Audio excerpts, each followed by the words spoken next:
Hey guys, Professor Bill, Comic Book University, and episode 4 of the Winter Soldier and Falcon and Zemo and the Dora Milaje and wow, blood on the shield. No after credit scene for this one. No after credit scenes for any of them so far, but we're more than halfway through. So oh man, this is a crazy freaking show, dude. And we knew that at some point he had to lose it. By the way, Silent Night, language. this this thing right here, language, damn it, language. So, okay, let's get talking about some of the stuff that happened in this episode. Is my camera hot? Huh, camera's a little warm. I need to check the wiring. Okay, so some of the notes that I have here. Wakanda, Red Book. So it's cool that we get to see that Io and Shuri are the two people who had the most to do with the individual time spent with Bucky. I'm imagining that the psychological aspect was Io. Ao, they're pronouncing your name here. Whatever, it's cool. And Shuri was probably more of the technical aspect, right? So I'm digging on that. I like that a lot. We're going to see that even the Dora Milaje aren't perfect later on in this episode, but the idea that he has to go through what he has to go through. She goes over all the words in Russian. He understands the words and can speak the words in Hausa, which is the Dora Milaje's language. I don't know. It's sad. It's an emotional thing because like he owes them so much. You know what I'm saying? When you owe someone a life debt like that, because they did save his life. He was talking about just going under ice. He was talking about going under cryo freeze. If you remember the after credit scenes for Captain America Civil War, right? Originally, the plan was that he'll just go under ice until they can figure things out. Well, they did figure things out, and they thought him out, and then, yeah, all that stuff.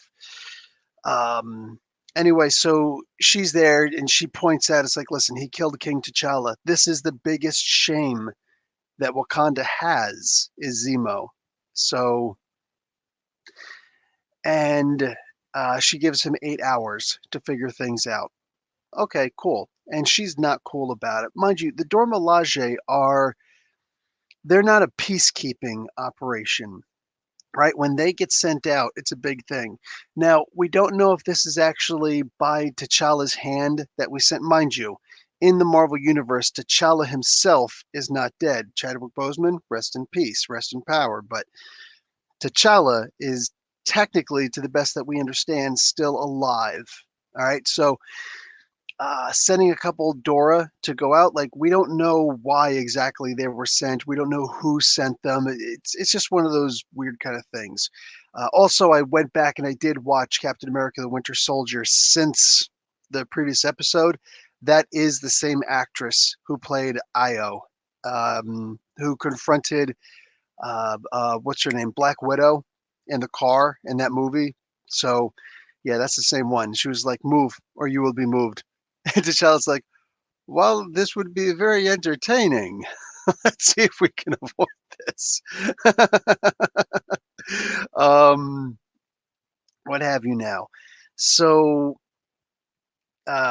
Bucky's forthcoming. He obviously tells Zemo and Falcon that, hey, this is the deal. They're coming for you in a couple hours. Zemo's like, oh, it's so sweet that you defended me. I'm surprised Bucky didn't just backhand him right there. At some point, somebody needs to backhand Zemo. Like, this dude is freaking nuts, dude. Back to the Global Repatriation Council. All that they do with reset, restore, and I don't know, resuscitate, whatever the hell it is that they're talking about. Basically, they're failing, right? They're failing. I was very confused, as I think a lot of us were, by the words that the actress, what the heck is her name? Can't remember the name of the actress who's playing Carly Morgenthau.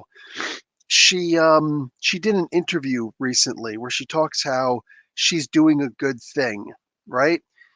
I didn't realize that this is the same actress, the little girl who played in the Solo movie. I remember I saw the movie Solo, and for me the worst part was when that one like big beefed up bulky person took off the helmet, and it was, in my view, this little girl. She looked like she was 16 years old with all the freckles on her face and whatnot. That was her towards the end of the movie. And it's like, yeah, that's not fun. I don't see the point in this, right? But nonetheless, whatever. In this movie, dude. Also, this is the same girl that she applied to be Ginny in Ginny in Georgia, the show that's on Netflix right now. I watched it. It's actually a really good series. I enjoyed it. But yeah, that's actually fun. So checking out these interviews.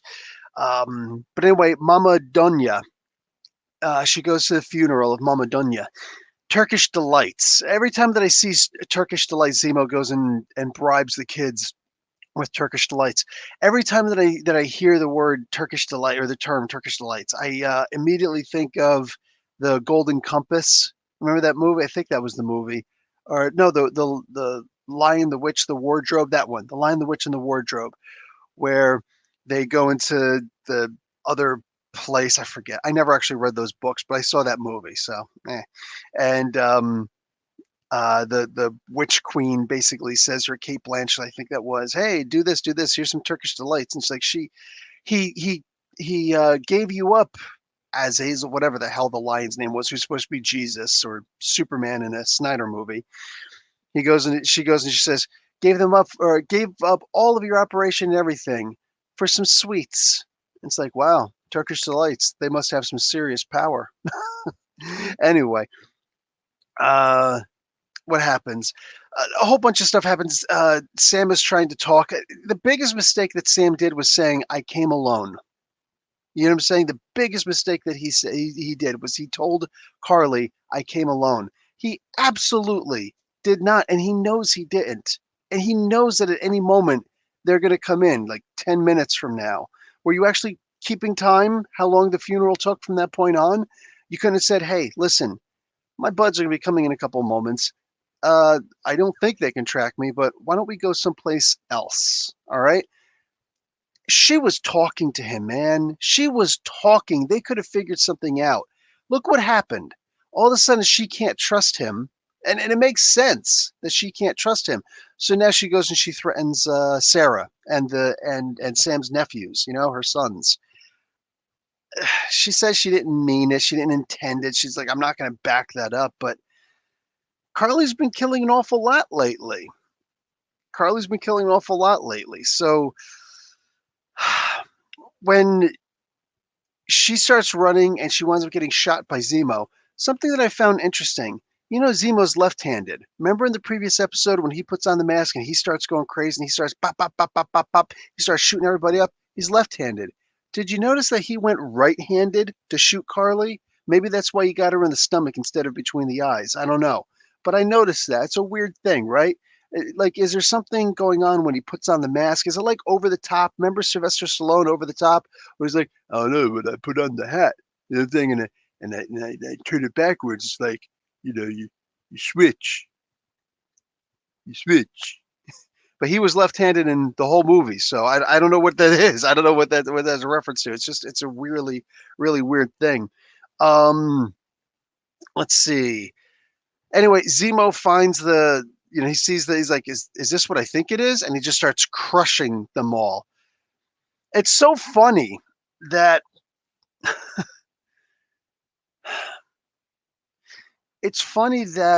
okay, here earlier in the day, oh, what the hell is her name? Oh no, no, what is her name? Partially responsible for the creation of Gwenpool. Damn it. Oh, that really frustrates me when I forget a name. And I forget names all the time. Anyway, former editor for Marvel Comics, for Star Wars, for all that stuff, and now she's working with Valiant Comics.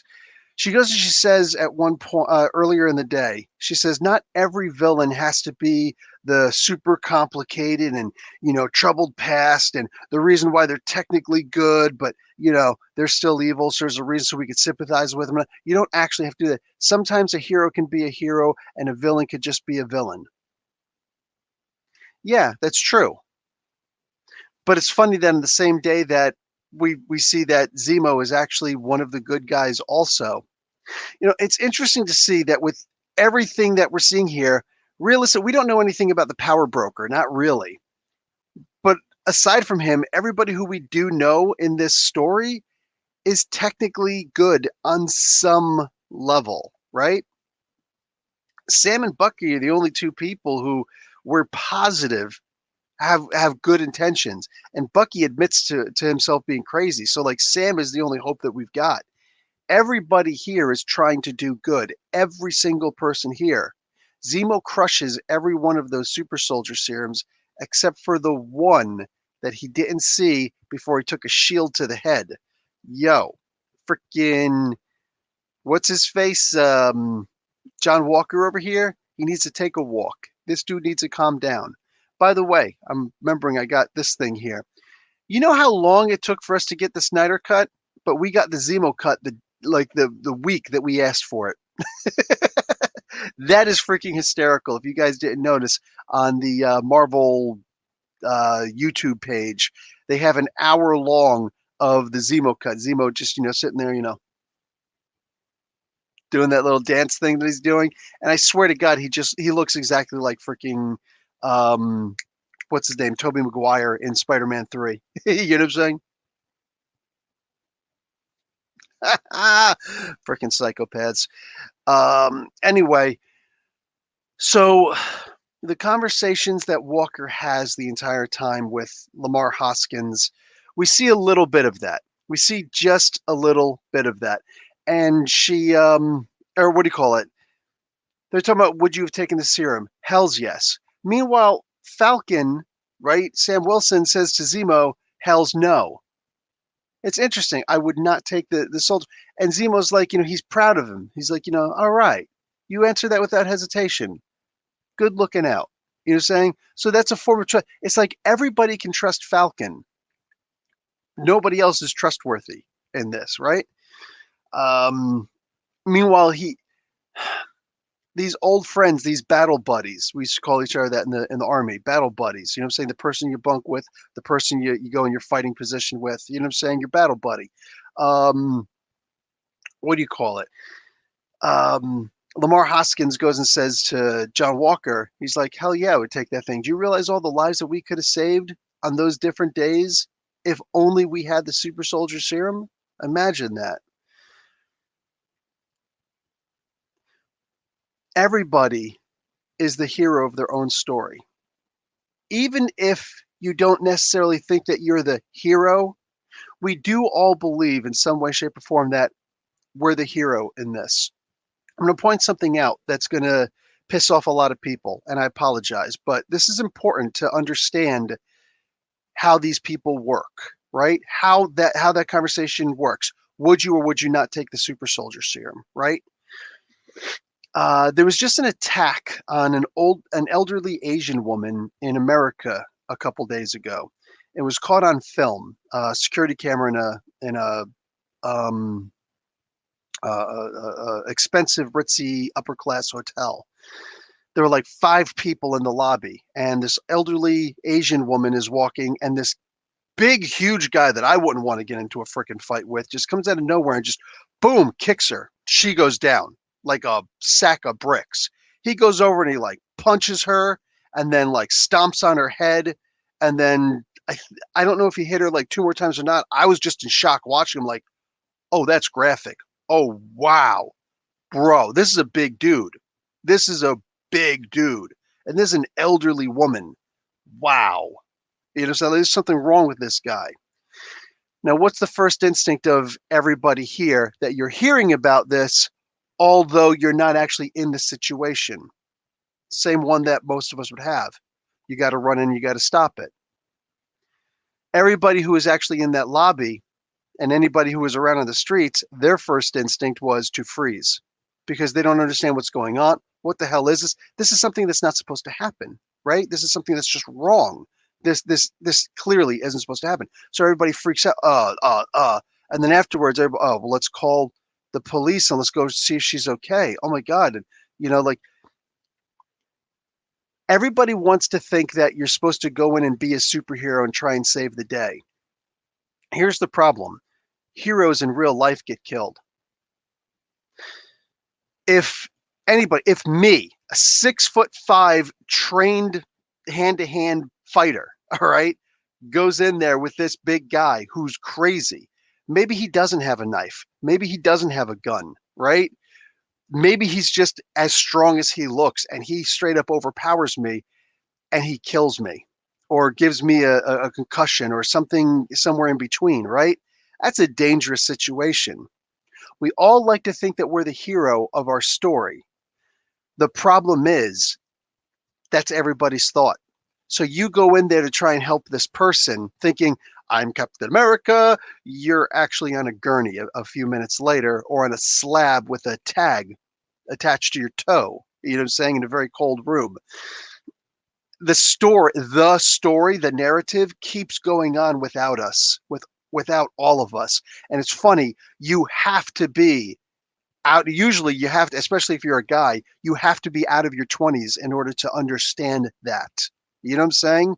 We all like to think that we're going to jump in. So here's John Walker, who is by all rights a hero. Sure, he had to do some negative things to get those 3 medals of honor. You know what I'm saying? But you remember the what do you call it? Captain America, the Winter Soldier, the second Captain America movie? Captain America is judging hard on Nick Fury, and he says, "Yeah, I heard about the stuff that you did, the Greatest Generation. Your hands aren't exactly so clean." He's like, "Yeah, we did some things that but we did what we had to do." You know what I'm saying? He's like, "But this is the helicarriers, Stark Tech. This is different. This is a fear tactic. This is putting a gun to the head of every American and everybody in the world." Was Nick necessarily wrong in what he did? Obviously, by the end of the movie, yeah, of course he was. But like, it's this big thing. We're all the heroes in our own narrative, but the narrative isn't the story, right? The individual character descriptions. That's not the story. John Walker is a hero. I don't know that he deserves to be Captain America, but he deserves to be there. He deserves to have a place where, hey, look, he's a good fighter. He's one of the guys who practiced with the shield and whatnot. Anybody who remembers the comic books, this guy, yo, well, not in, not in that particular case. When Captain America died in the Brubaker verse, right, in his run, what do you call it? Most of the people who tried to use the shield, they wound up decapitating themselves or other people, right?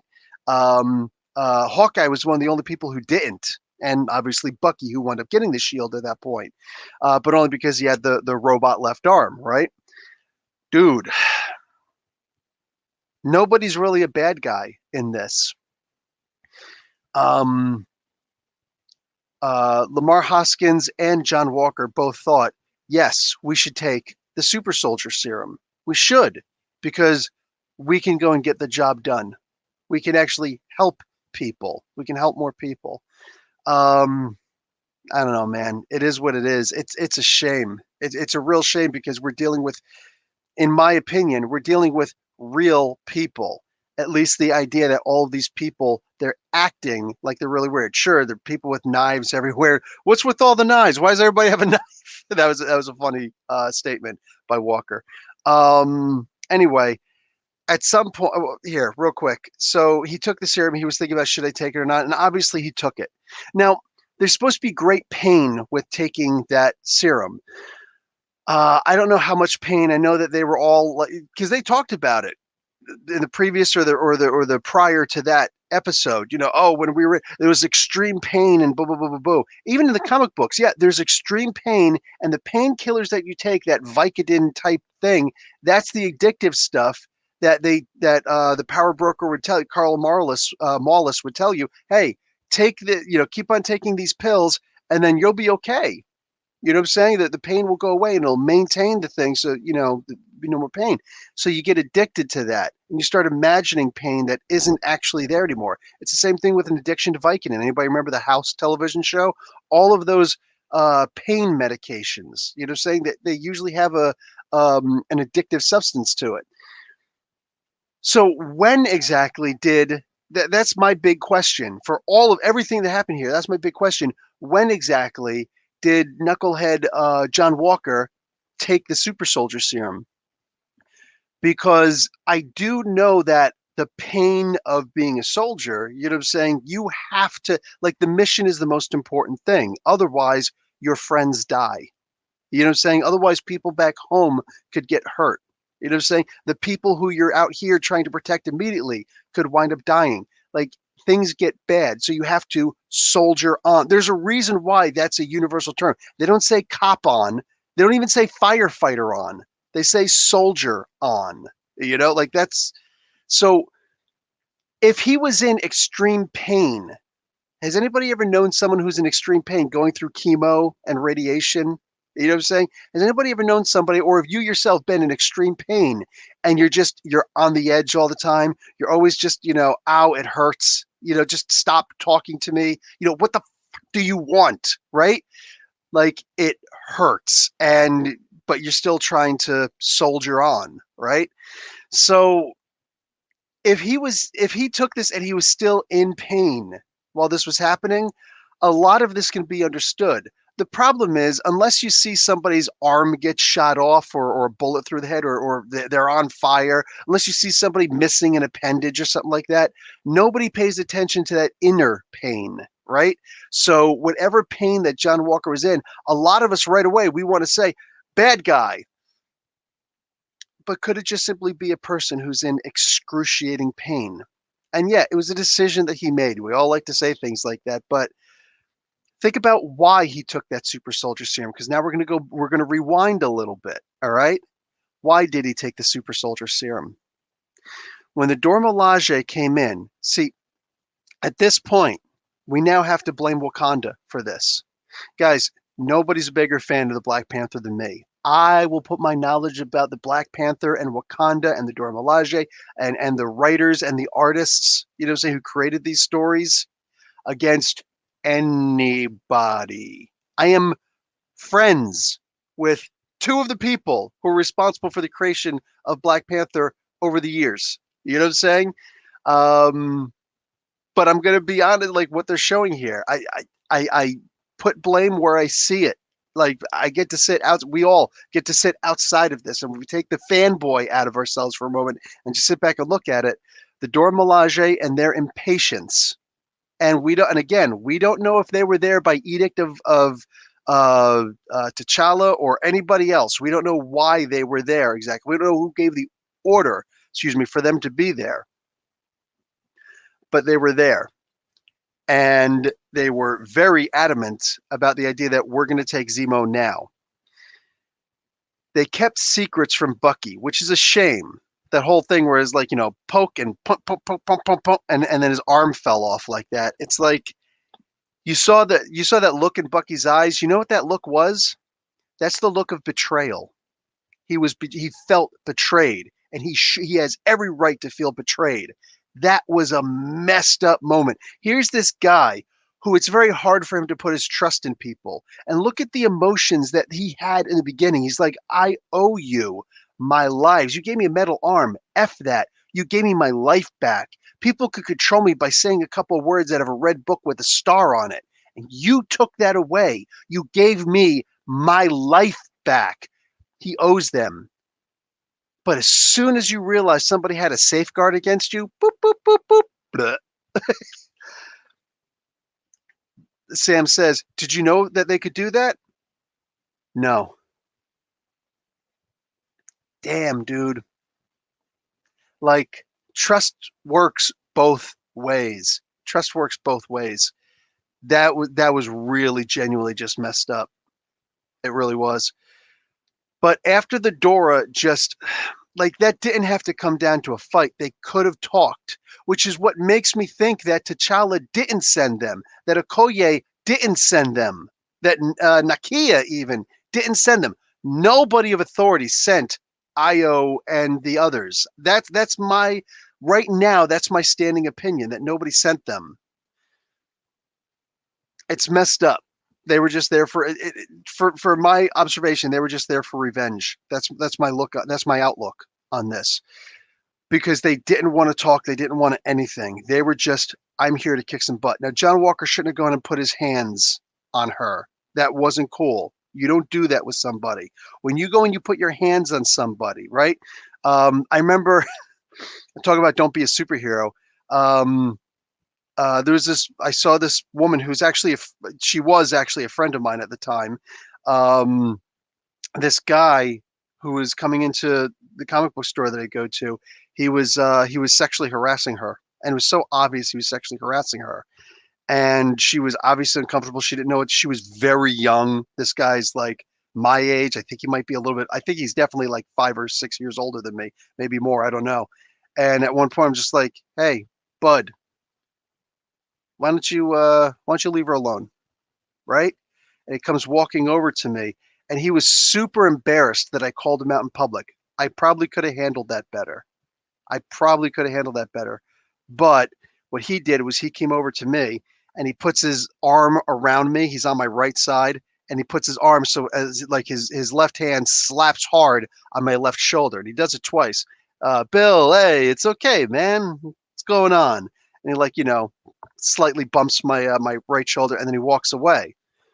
I took a deep breath because I was not quite snap his neck level, but yeah, I was really thinking about putting his damn face through the table in front of me. Um, but I also, at the same time, I understood why he did it. I called him out. I eviscerated his manhood. I emasculated him. You know what I'm saying? And people could talk about toxicity and toxic manhood and blah, blah, blah, blah, blah. If you're not a woman, or excuse me, if you're not a man, you don't understand. You don't get a say in this. I know. Rude. I'm going to mansplain about men. You don't take away someone's masculinity. You don't do something like that, especially not in public. When you do that, you're just asking to be called out. And it happens with women too sometimes, but it's a guaranteed thing it's going to happen with men. They're not going to forget that. That's something they're going to internalize a lot. In this particular case, look at what happened with John Walker. And it doesn't matter if it's a guy or a girl who emasculates a human being, a man. When you do that, and he was out of line, but like I said, I already said he put his hands on her. And he's talking like he's like I'm in charge here. He kept on I'm in charge because he's putting his hands on her. He's telling people how it's going to be. Right? I'm Captain America. Damn it! Everybody was a jerk here. Everybody. Again, except Sam. Sam was good in this one. Previous episode, F you, Sam. In this one, good job, Sam. Suddenly, Sam remembers, I used to counsel veterans. Yeah, well, how come you couldn't talk to freaking, what's his name? Bucky over here, who's the most veteran out of all the veterans here? Ugh. Anyway, um, uh, Captain America put himself on a high horse and he got emasculated in front of everybody. Doesn't matter if it was a guy or a girl. You know what he said? They weren't even super soldiers. Him getting pushed around by super soldiers is one thing because he's like, I can almost hold my own against them. They've got an advantage. They're cheating a little bit, whatever. You got to do what you got to do. But the idea that these extremely highly trained and basically, let me explain what the Dora Milaje is. It's Dora Milaje are commandos. They're not soldiers, right? I don't see the Dora Milaje as being able to do this, that, and the other, and all these amazing things that a regular soldier can do. They're more like commandos specifically. So that means they're specialized in something. You come at them, basically, it's that old term fuck around and find out. You know what I'm saying? That's basically that's what Dora Milaje essentially translates to. You know what I'm saying? What do you call it? But as far as like anything else, like doing this, doing that, no. They're combatants. They're there to melee whatever, and they're gonna take out whatever target they got to take out. They're very specialized troops, so it's hard to fight with a specialist troop. As far as what he felt afterwards, that's the reason. That was the moment where I knew, and everybody here I think knew he's got that super soldier serum, or when he gets that super soldier, he's taking that super soldier serum. Now, later on, when Lamar Hoskins winds up getting, and again, guys, I'm going to get to the comments in a moment. I see it popping. When Lamar Hoskins gets killed, like this is Carly, who just killed before, and she said, I'd do it again. She's trying not to sound like a supremacist, but then she's like, you tricked me, Falcon, into sounding like a supremacist. Nah, you did that all on your own. You kind of did that all on your own. Yeah, when she goes after him and then she messes up, here's the thing, man. You start shooting. Like this is the law. This is reality. You start shooting. You can say, "Oh, I didn't mean for this and that and those things to happen," but when you do a thing, whether it's on purpose, it's a mistake or whatever, you have to pay the consequences for it. And unfortunately, in this particular case, the consequences are dealing with a super soldiered up John Walker. You just killed his battle buddy. You just killed his partner. You just killed the guy who just, oof. Anyway, that's a saying from the streets. J.R. Ewing. That's a saying from the streets. Fuck around and find out. Anyway, what happened? So they the end sequence with the blood on the shield thing.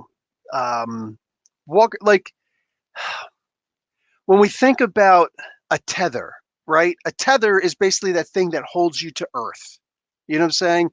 You got a whole bunch of balloons, a whole bunch of helium balloons. The tether is your hand. That's what, and your body weight. The second you let go of that tether, those balloons go flying up, right? It's that thing that attaches, that holds you to Earth, right? Dungeons and Dragons, it's the silver cord in the astral plane. You know what I'm saying? That silvery cord that binds you to the prime material plane, right? We all have some kind of a tether that keeps us sane, that keeps us going, right? A lot of times it's family. Sometimes it could be a totally awesome cat, you know what I'm saying, like Bagels, or in Sue Ann's case, it could be Mr. Marbles, you know what I'm saying, or Captain Marbles, excuse me. The idea is we all have some kind of a tether that keeps us grounded to reality. You know what I'm saying? My books, my comics, it could be anything. Carly lost her tether in what's her name, Mama Dunya, right? John Walker lost his tether in John Hoskins, Battlestar. They both lost their tether. The difference between them, one took the other's tether. The other one just lost it of natural causes. At this point, if anybody who right away wants to think John Walker's the bad guy, okay, was Iron Man the bad guy in Captain America Civil War? Because if you say no, but you say that John Walker is, you might need to go back and check your belief system, right? The dude lost somebody right in front of him. For me, like, this isn't a thing where it's like Tony lost these people from way back in the day, right? And they're his parents, but he lost them. He's had all this time to grieve. He's recognizing a lot of his own part. Like that grieving period, like you are majorly emotionally stunted if you get triggered from something like that happened so many long years ago, right? You had time to go to therapy, and he certainly had the money, right? But like John Walker just watched Battlestar get killed right in front of him, bro. So in court, and I'm sure that if Sterling were here, the lawyer that I usually use and that is graceful enough to grace us with his presence for the comic book courtroom cases. I got to start doing those again when I get time. He'll point out that is the very definition of temporary insanity. No court, for the most part, but like maybe a military court, but for the most part, no civilian court would ever hold John Walker responsible for murdering in cold blood on the shield, that one super soldier, that one power broker person. So there's that. But the symbolism that he killed, like, mind you, all of these people there in Latvia, all those people, they're regular citizens. They're just regular civilians. They don't have that battle-hardened soldiering aspect to them. They don't have any of that. All they have is their lives and their day-to-day. And that is one of the things. This is why I can sympathize with him a little bit. There are a lot of soldiers who come back, you know what I'm saying? They have problems, they have issues and whatnot. They're not provided the psychological help that they need. You know what I'm saying? This is one of the reasons why fellow soldiers like myself will talk to these soldiers, will try and help out the soldiers whenever they can. You know what I'm saying? Because you deal with a lot when you go to war. You deal with a whole lot. And the difference between a soldier and a civilian you know what I'm saying, is mostly just a legal one. But if you're a civilian who's been caught in acts of war, like you're a refugee and like the battle has happened right in front of you, like on top of your head, you try to, get out, you try to protect your family, you've maybe lost somebody or several people along the way, you've got injuries that you're bringing with you, right? You're bringing that battle home with you.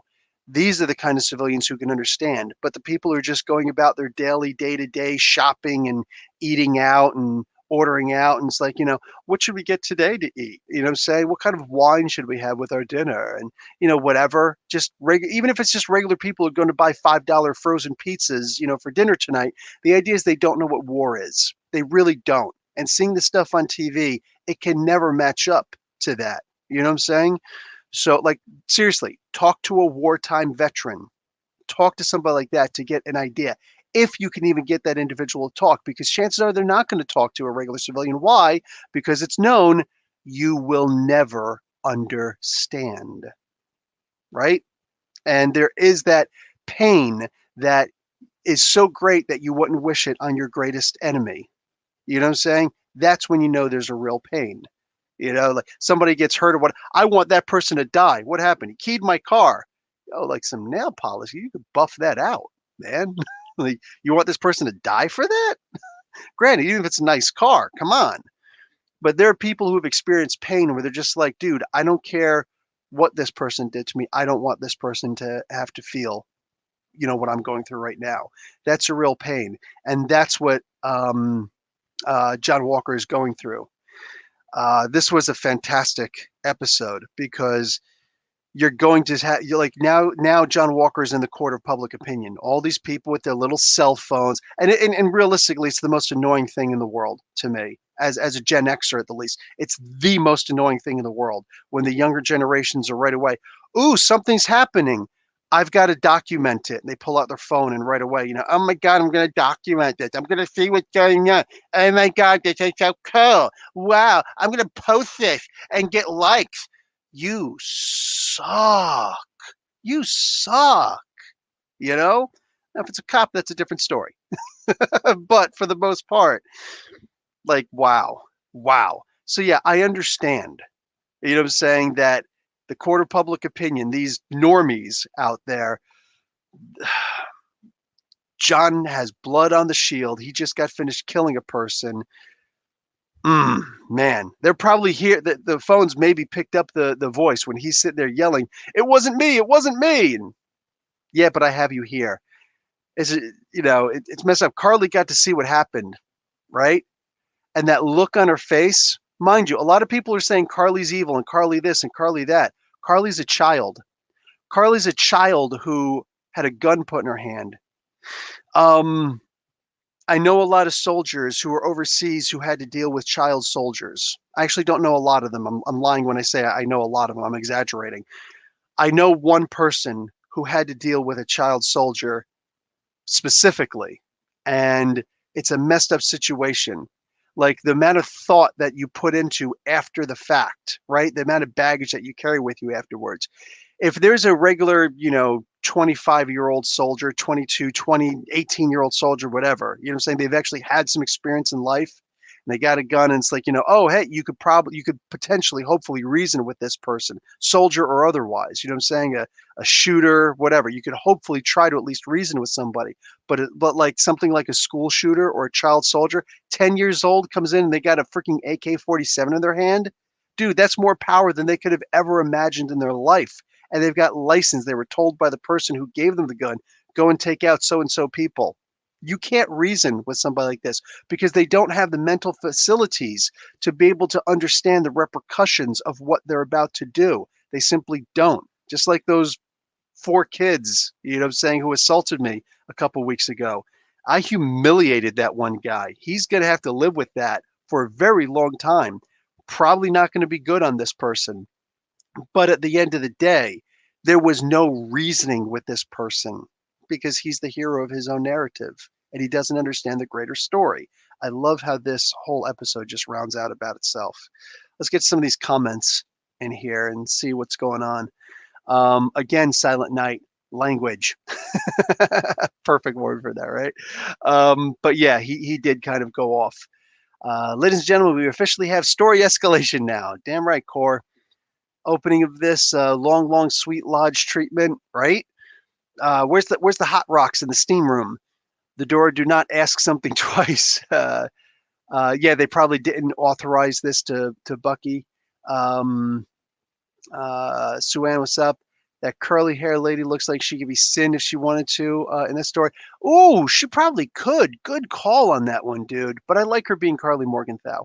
But yeah, I bet she could play Sin. Holy crap, that's the Red Skull's daughter from the comics. If anybody's not understanding that one. Raven, what's up, Raven? How you doing, brother? I know Turkish delight is some sort of dessert. I don't know what its damn comments are. Language. Asian is that lion bill? I don't know what that is. I'm angry that Hoskins died. I know. Like he was the smarter one, right? He's the one who knew all the languages and whatnot. He was definitely the smarter of the two. But at the end of the day, that's almost like he was the command, not the command sergeant major. He was the sergeant major to the captain.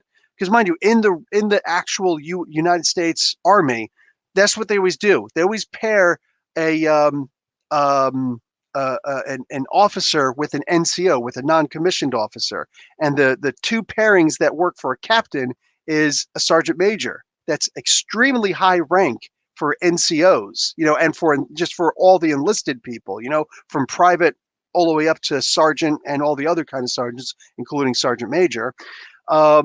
That's a very high rank, you know. Captain, however, is a very low rank. That's 03. That's officer 3. It's second lieutenant, first lieutenant, captain.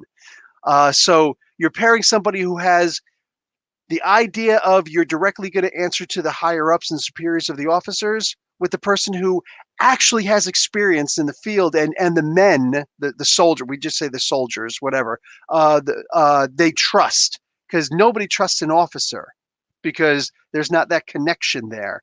But the NCOs, you've eaten the same dirt that I'm eating now at some point or another, and you're in it right now also. We trust you.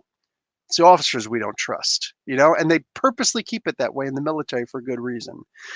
So yeah, Hoskins is the one who we were supposed to identify with emotionally. So it's very understandable that, it pisses you off that he died.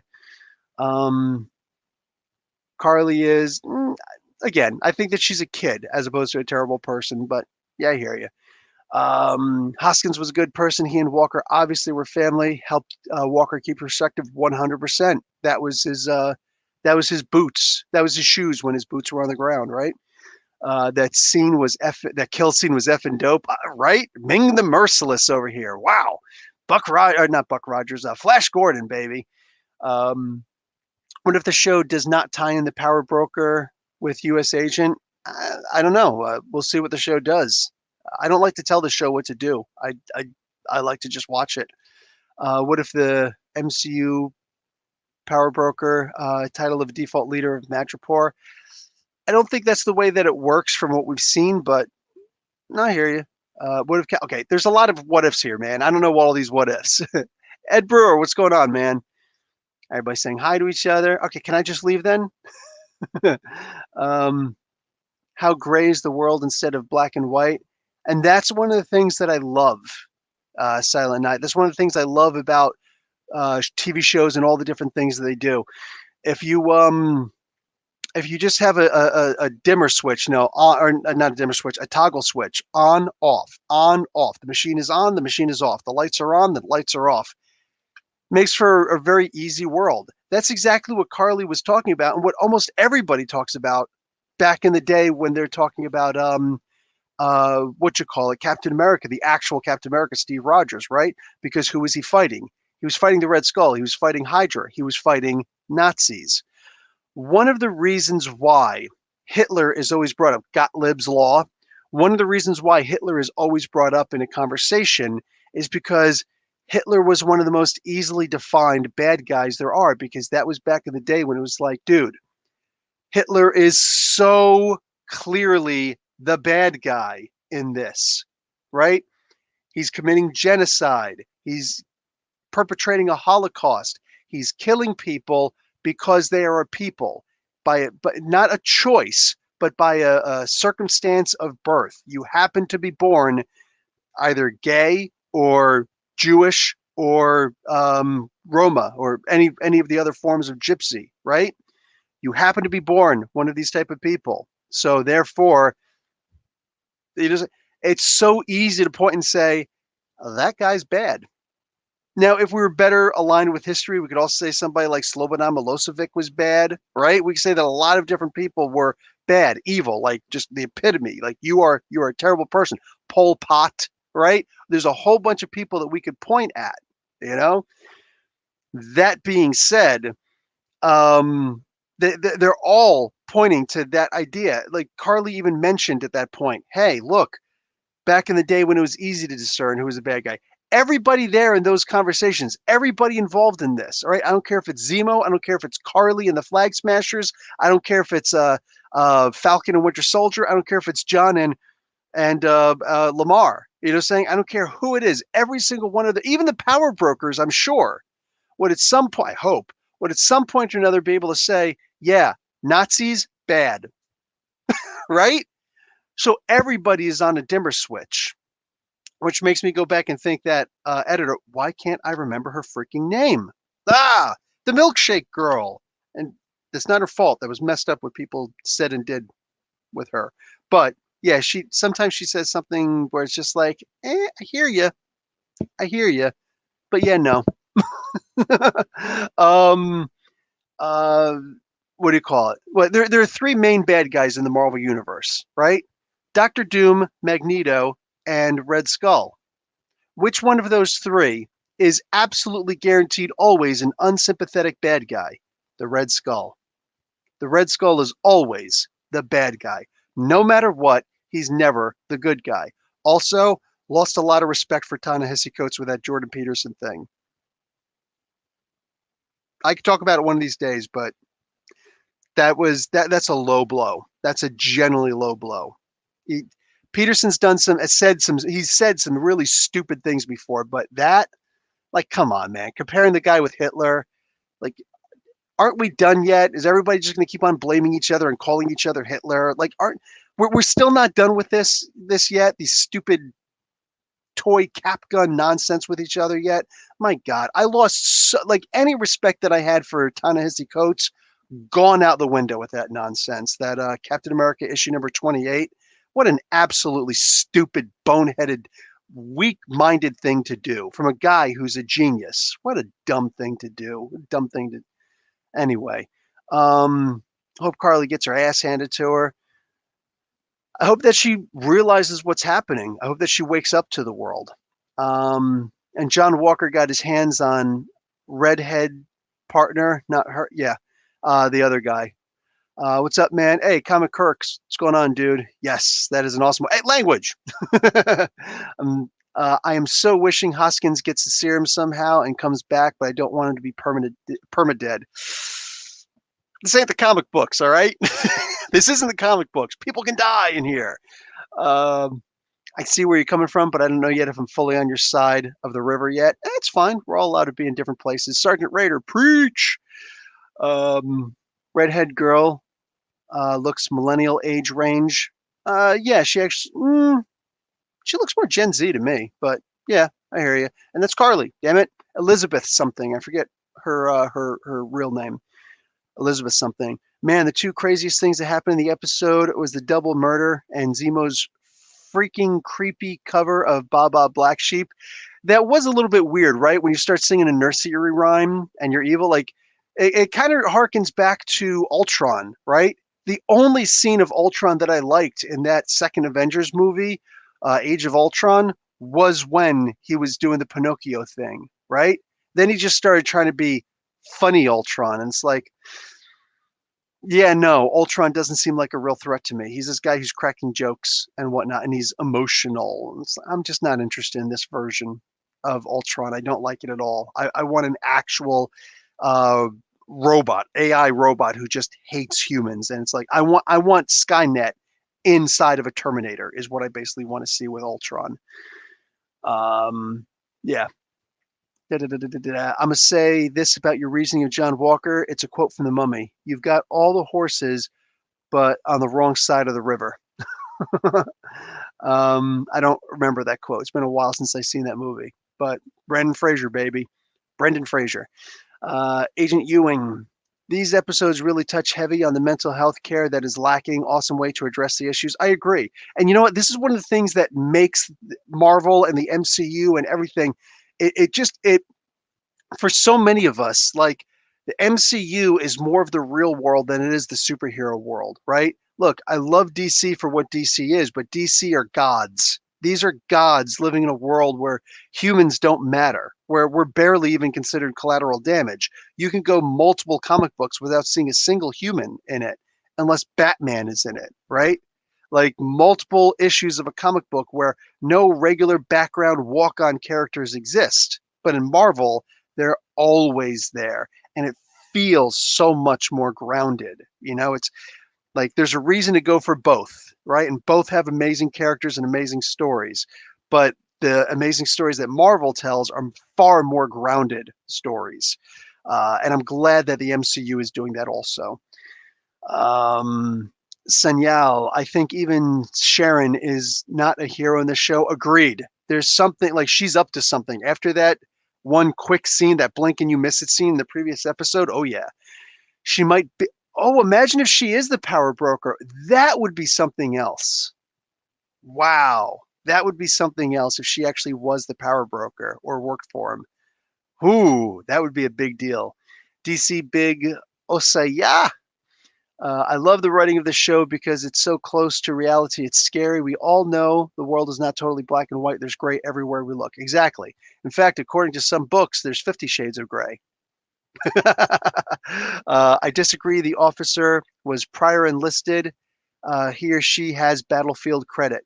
Yeah, but doesn't have absolutely does not have the time served that and the respect of the men, the soldiers that a enlisted would, that a sergeant major would. Sergeant major is what, 08? Or excuse me, E8. Like they're much higher up. Heather Antos, thank you. Yes, and yeah, Antos, thank you, Brewer and Knight. Yeah, Heather Antos is the one. She's a great person. I met her in person. She's a wonderful human being, but every so often she says some, yeah, every so like she's young. Just basically, she's young. She says some things that obviously, like to me, a young person would say, a person who doesn't have it, or a person who's speaking from a place of pain. You know what I'm saying? Yeah, I don't know her this well, but I think that she's been attacked by a man before. So I think a lot of the things that she says, yeah, are coming from a place of like a victimhood, which you can't hate her for that. You can't. Not if you're a real human being. You can't hate her for that. But you can still, point out or know when somebody's saying something that's just not correct. Um, Hitler, Pol Pot. Okay, just mention a bunch of people. Yes. Joseph McCarthy. That's a really good one.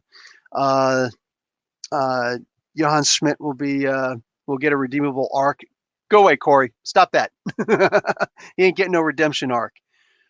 Praying for a season 2 of Falcon and Winter Soldier. This is the one that it could very well happen. Loki, we know that we're getting a season 2, but this one I'm hoping that we get a season 2. I need to create a fourth villain. The roster needs some female representation. There's still that Sharon Carter thing. Let me scroll down a little bit more. It's weird watching 1960s Doctor Who. Okay. Yes, Doctor Who. Boy Scout God. That's Superman. Please define young to you, Bill. To me, young is anybody in their 20s or younger. And specifically, not even in their 20s, but 24, 25 or younger, right? We know that the brain is fully developed when you're 25 years old, right? So anybody who's younger than that, it's like your brain is not fully developed. So therefore, you do have a sense of youngness about you. And I understand we all going to think. I remember when I was 18, I thought I knew everything. When I was 16, I thought I knew everything. You know what I'm saying? But then I remember when I was like 23, I was thinking, man, 16 and 18-year-old me was so stupid. You know what I'm saying? 28-year-old me was like, man, 23-year-old me was so stupid.